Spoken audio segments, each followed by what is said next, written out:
வெளியில உங்கள பார்த்தா நீங்க ரொம்ப ஜாலியா சிரிச்சுட்டு இல்ல உங்க ஃப்ரெண்ட்ஸோட இருக்க மாரி இருக்கும். ஆனா உங்க வீட்டுக்குள்ள வந்து பார்த்தா உங்க வீட்டுக்குள்ள பிரச்சனை, சமாதானம் இல்ல, அப்பா அம்மாக்கு சண்டை, வீட்ல கொஞ்சம் கடன் பிரச்சனை.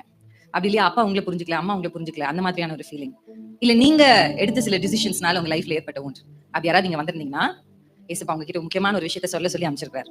என்ன சொல்லுங்க? அவர் உங்கள ரொம்ப நேசிக்கிறார். ஆமென். நம்புறீங்களா? இந்த உலகத்தை யார் உங்களை நேசிச்சாலும் நேசிக்காவிட்டாலும், யார் உங்களை நம்பினாலும் நம்பாவிட்டாலும், நிறைய ஒரு தங்கச்சி என்கிட்ட வந்து சொன்னாங்க.